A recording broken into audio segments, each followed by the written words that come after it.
All right, welcome back. Today we got special guest Adrian, and we're going to be putting my freshly powder coated skunk2 valve cover. We're going to be doing some fuel lines, some fuel regulator. I don't know what else we're going to get into, but for sure this and the fuel lines. Maybe a catch can. Maybe a catch can. This color is Silver Vein or Silver Artery by Prismatic Powders. It looks fancy.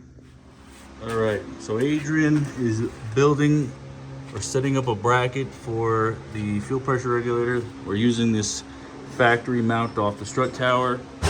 I have installed the hardware for the valve cover. It takes some bolts here. Skunk2 provided a bolt here, and the threads were ugly and the shank for the bolt was too big and didn't want to go down into the head. So I decided the best thing to do was just take the factory bolt. It looks kind of like, there's none here, but I just cut off the top and made it flush, so that works. So now I'm setting up the valve cover with all the gaskets and stuff, and we'll be installing here pretty soon. Yay. All right, so the valve cover is on. We got the regulator mounted. Adrian is running the lines right now, but I'm thinking I went with the perfect color because it looks awesome. It goes with the bay pretty good. The black and the silver and the gray all comes together. Finally got rid of that old crusty valve cover. All right, so the lines have been made. We just gotta tighten up on the bottom. We're gonna do some little hose management on the bottom. The catch can we're putting together.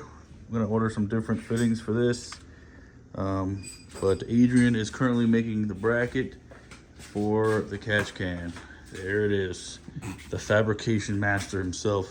All right, so we are complete for today. This is gonna pretty much wrap up the video.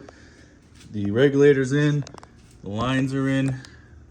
We got this and that feed and return set up. Got the fuel lab, fuel regulator set up. Going to the factory fittings, well, factory lines with compression fittings. We had a bracket. Adrian made the bracket. We're just gonna change the hardware, paint this at some time. We need to run the catch can lines, which I ordered all the stuff to do it, so it'll be here, it'll Y off. I think we're going to the bottom. The top will go to the intake for the turbo. But that's pretty much it. A lot of fancy stuff got done today, and it looks cool finally. So that's it.